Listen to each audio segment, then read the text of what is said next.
حضرت سیدنا موسیٰ اشعری رضی اللہ تعالیٰ عنہ سے مروی ہے کہ نبی کریم صلی اللہ علیہ وسلم نے ایک رات اپنے کام کاج میں مصروف تھے، سارے صحابہ کرام رضی اللہ تعالیٰ مجمعین نماز کے لیے آئے کہ ہم حضور علیہ السلام کے پیچھے جماعت کے ساتھ نماز کو ادا کر لیں، لیکن اب صحابہ علیہ السلام سے بے پناہ محبت تھی، حضور علیہ السلام کو کہا نہیں کہ یا رسول اللہ نماز کا ٹائم ہو گیا، کیوں؟ حضور علیہ السلام خود ہی آئیں گے اور وہ شارع علیہ السلام ہے، جب نماز کے اوقات یہ ہماری آسانی کے لیے حضور علیہ السلام نے بیان فرمایا، لیکن حضور علیہ السلام شارع علیہ السلام ہے، جب چاہیں جیسے چاہیں پڑھا سکتے، حضور علیہ السلام کو کوئی کچھ کہہ نہیں سکتا۔ اب صحابہ کرام سارے عشاء نماز کے لیے آئے، مسجد میں بیٹھ کر فرماتے ہیں کہ صحابہ کرام بیٹھے بیٹھے سو گئے، پھر اٹھے، پھر سو گئے، پھر اٹھے، پھر سو گئے۔ اب دیکھا کہ حضور علیہ السلام ابھی تک نہیں آئے۔ پچھلے حدیث مبارکہ میں آپ نے سنا تھا کہ حضرت سیدنا عمر بن خطاب رضی اللہ تعالیٰ عنہ نے حضور علیہ السلام کو عرض کی، یا رسول اللہ عورتیں اور بچے سو گئے، پھر حضور علیہ السلام آئے۔ اب اس حدیث مبارکہ میں حضور علیہ السلام دیر سے آئے اور آتے ہی رحمت برے الفاظ ارشاد فرمائے۔ کیا فرمایا؟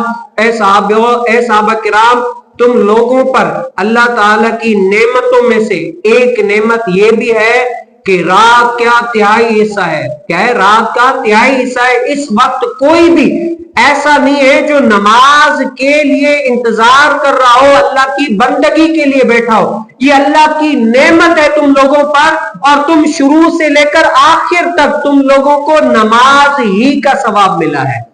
کیا ہے؟ کہ نماز ہی کا ثواب ملا ہے۔ بندہ یہاں سے حضور علیہ السلام سمجھانا چاہ رہے ہیں، اگر کوئی بندہ نماز کے لیے آتا ہے جماعت کے لیے، اب جماعت ہونے میں 20 منٹ 15 منٹ 5 منٹ 6 منٹ الغرض جتنے منٹ ہے وہ آ کر انتظار کرتا ہے، تو نبی کریم صلی اللہ علیہ وسلم کا انتظار کرنا بھی نماز ہی کی طرح ہے۔ یعنی جیسے بندہ نماز پڑھتا ہے اس کو ثواب ملتا ہے، اسی طریقے سے نماز کا انتظار کرتے ہوئے بیٹھا گیا تو اس کو بھی وہی والا ثواب ملے گا جو بندہ نماز پڑھتا ہے اس کو اللہ تعالیٰ ثواب دیتا ہے، انتظار کرنے والے کو بھی ویسا ہی ثواب ملتا ہے۔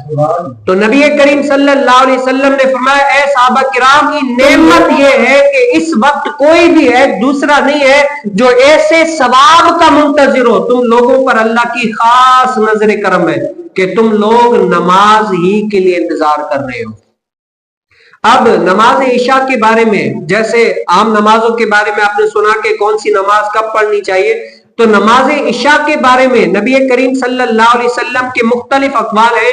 کبھی نبی کریم صلی اللہ علیہ وسلم نماز عشاء جلدی پڑھا لیتے ہیں۔ اس کی لاجک علماء کرام نے لکھی ہے کہ حضور علیہ السلام کے صحابہ کرام جلدی آ جاتے، حضور علیہ السلام جلدی سے جماعت کرا دیتے، اور کہیں پر حضور علیہ السلام صحابہ کرام رضی اللہ عنہ دیر آتے تو حضور علیہ السلام انتظار بھی کرتے تھے، جہاں پر آپ نے کئی مسجدوں میں دیکھا ہے اس طرح بھی ہوتا ہے۔ تو یہ بھی کیا ہے؟